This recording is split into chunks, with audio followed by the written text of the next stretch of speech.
Hi everyone, I'm Aastha and I'm back with our 8th episode of Connect with Ru. So today we're going to be talking a little bit about work and life. And are they separate? Do they feed into each other? Can work and life be two compartments of our life? Or is for some of us work equal to life? So let's go. So I think in today's world, talking about work-life balance has become a must.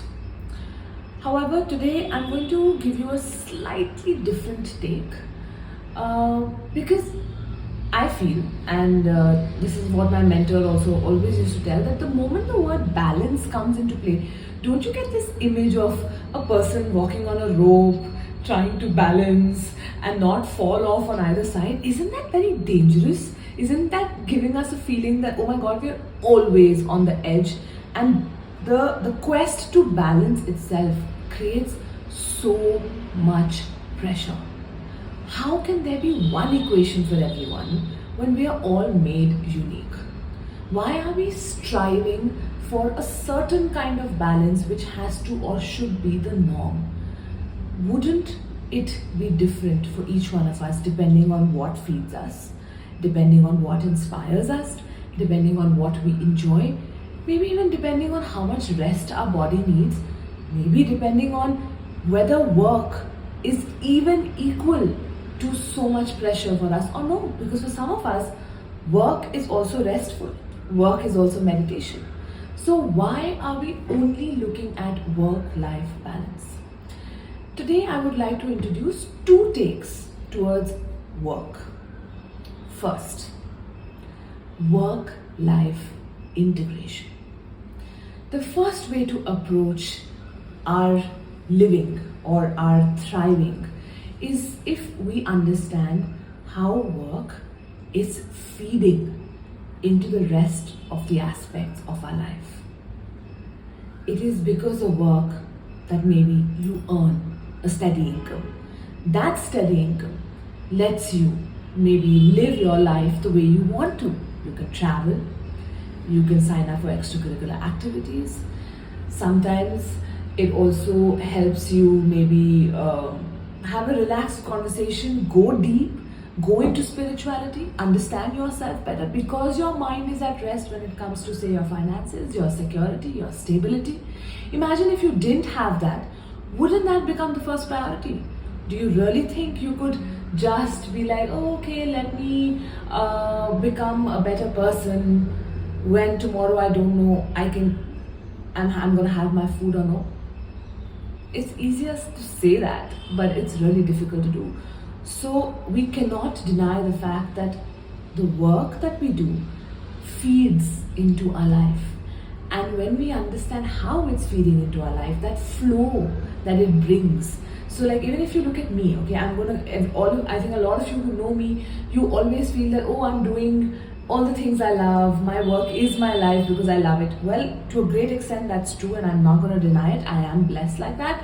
But even in this work, there are aspects that I don't enjoy doing. And then I have two options. Either I delegate it, yes, of course, because there are some things that are in your zone of excellence, that is the things you could be good at, but other people can do it as well. And then there is your zone of genius that is unique to you. And in that zone, you never get tired. You're always almost in love with what you're doing. And that gives you results which is magnified to the effort you put in.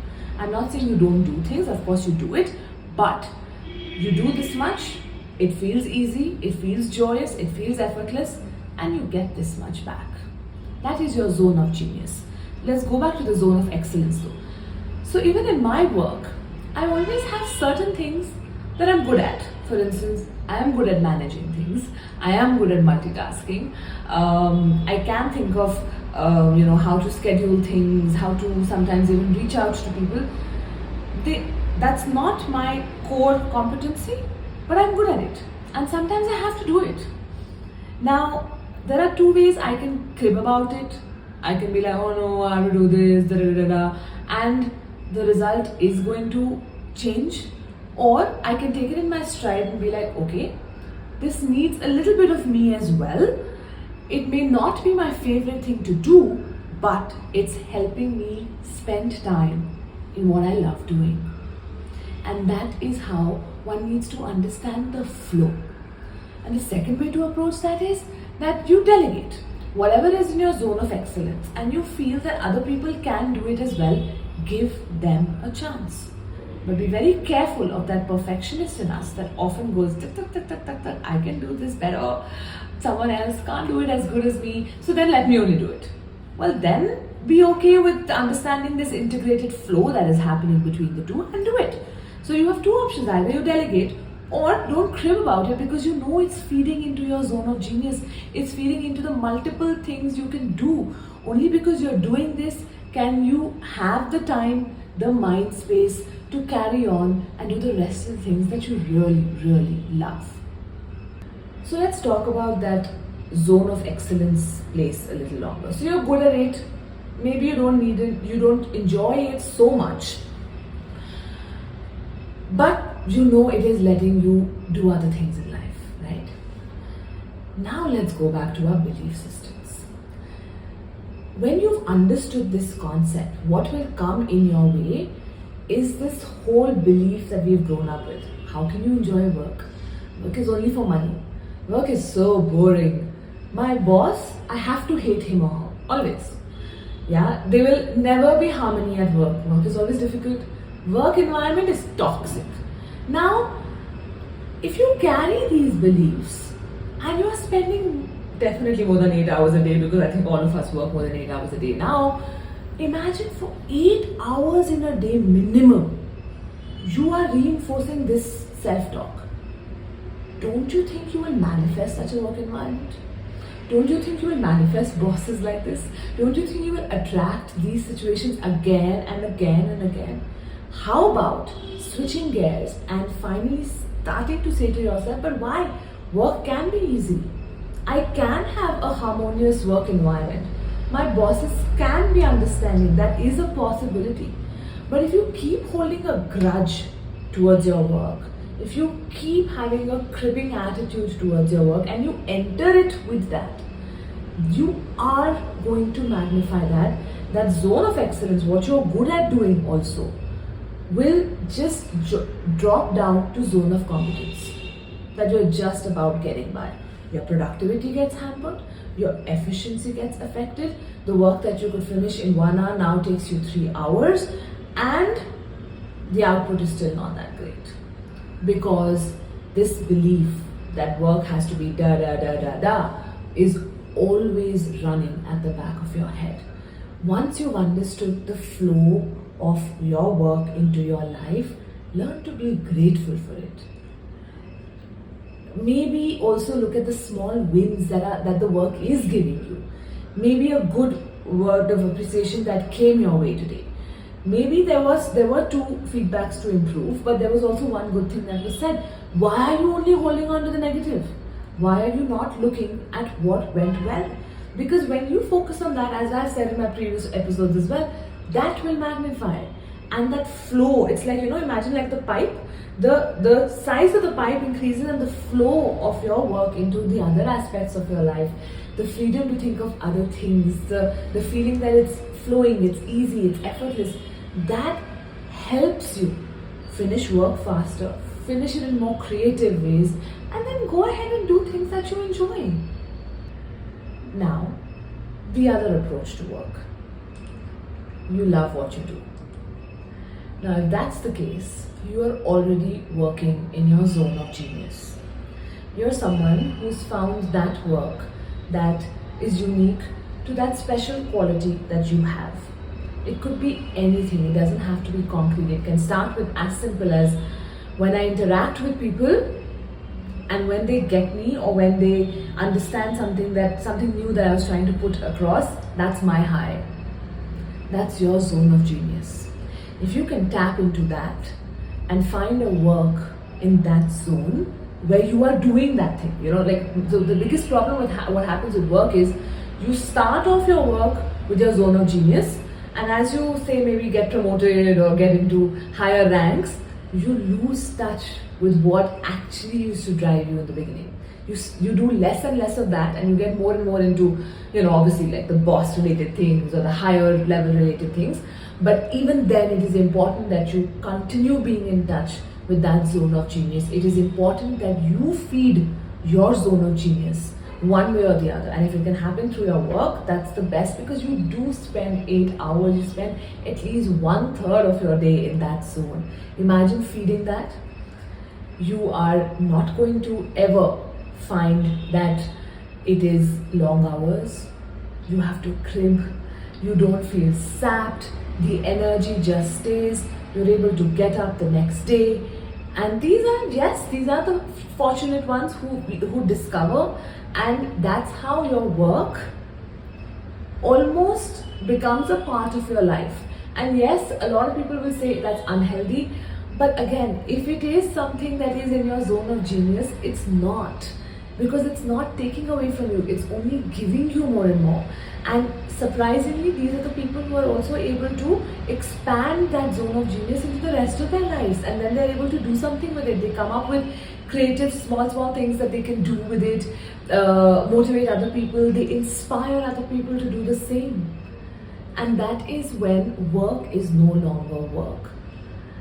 This is a new concept. Be with it. It may not resonate, and you could be like, oh my god, this is so unhealthy, making your work your life.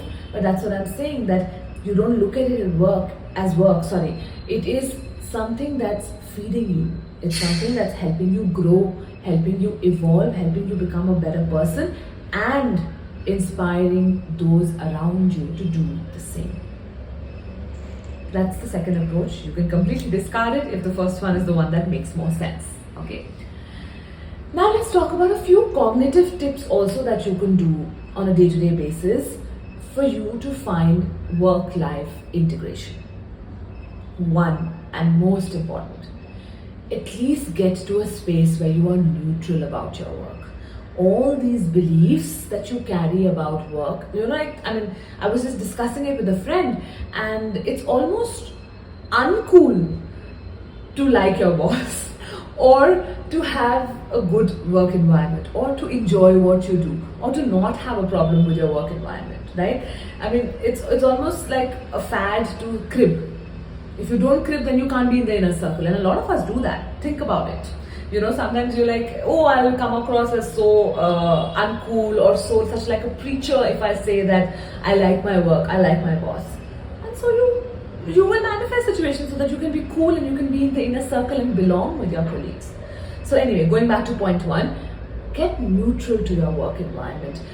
Work on your beliefs related to a work environment, harmony, disharmony. You can do this by many ways. Radical is one of the ways. Of course, you can use R5, you can use Soul's Love. There are many ways. You can obviously reach out for that separately. So get neutral. Second, if you feel that there are aspects in your work that are sapping you, ask yourself, how can I reorganize that? Is it happening because of my mindset? Is it happening because of my mind's chatter? Is it happening because I don't delegate? Is it happening because I'm being so much of a perfectionist that I don't let other people do it and I take on those tasks? What is your proportion of zone of excellence and zone of genius in the day? You have to strike at least a 50-50 in the day. If you are at 50-50 also, your zone of genius will magnify. That's also enough. But if you're spending more time in your zone of excellence and lesser in your zone of genius, then this will maybe after some point begin to corrode you. Which brings me to my third point. Even if you can't do a 50-50 at work, make sure that you take out some me time to do whatever it is that fuels you. Okay. Again, when I do say 50-50, I don't always mean the number of hours. The number of hours could be skewed on one side, but it is the quality.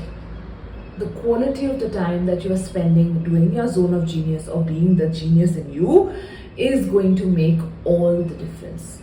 The me time, the fueling time, is that qualitative? Was that productive? Was that making you feel a certain way? Your body will tell you. Listen to your body. That was my fourth point. Listen to your body on a daily basis. What is it that you do that makes your body expand, makes you feel warm, makes you feel energetic? And what is it that's sapping you? Listen to it and see how you can rewire it.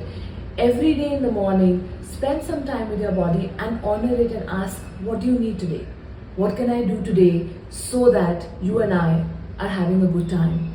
You and I are having an easy day. And do those little things. Honor your little voice inside the head as well. It is important. But first work on the beliefs, because otherwise the little voice will also keep cribbing and you will really not have a productive output. Yeah. So these are a few things that you can definitely do. And of course, those tips remain, that find a hobby, find something that you're passionate about, but that all comes in your me time. Yeah. But I always believe this as well, that if you are doing something you enjoy, and then you have something that you crib about all the time and you keep increasing this disparity, it's actually not going to help. You're only increasing the polarity, you're not bridging the gap. Think of ways to bridge the gap. Think of ways to bring that joy that you feel into your work as well. It really, really works. It really, really helps. Yeah. So I hope today helped. I'm sure you may have questions. Please feel free to put them in the comment section. Reach out to us on email. Our email ID is reach.rumi@gmail.com. That is reach.ruhme@gmail.com. Any questions, any clarifications, if you would like me to go for a further Q&A where you would like to ask me something, please put down all those thoughts. I would love to address them. Yeah. Thank you so much.